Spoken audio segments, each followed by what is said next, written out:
Hey YouTubers, how's everybody doing? Welcome back to my kitchen. Well, today we're going to be making the most awesome chicken sandwich you've ever had. If you're new here, my name is JC and this is the Cuban Redneck DIY channel where we do cooking and grilling videos on Tuesdays and DIY stuff of all types on Fridays. If you're looking for something specific, do me a favor. Click on the title of the channel where you will find a dedicated playlist to every topic that we cover.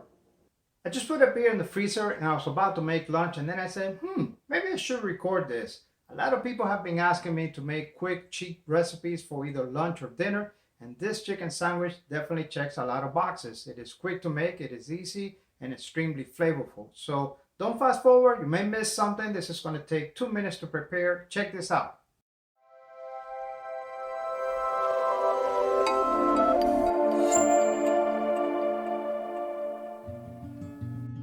As I said earlier, the start of this recipe is chicken.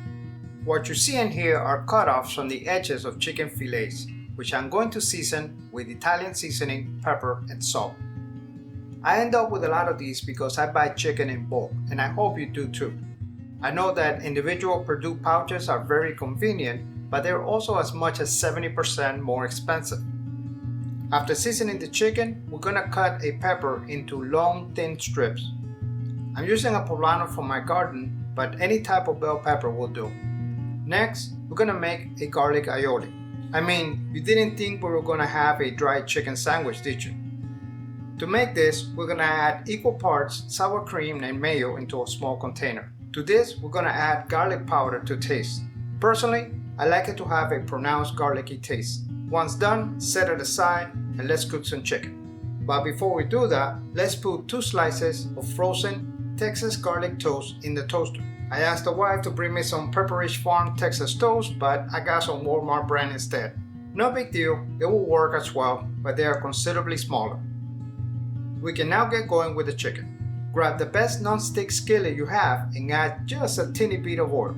Bring that to temperature over medium-high heat and add the chicken. Let's spread everything out and let it cook for 2 to 3 minutes on the stove, or until the chicken turns from translucent to white. Then, let's flip them and cook it for another 2 minutes or so. This looks about done, so we're gonna go ahead and turn off the heat and add the aioli. Mix everything well until everything is well incorporated, set it aside from the heat, and let's assemble.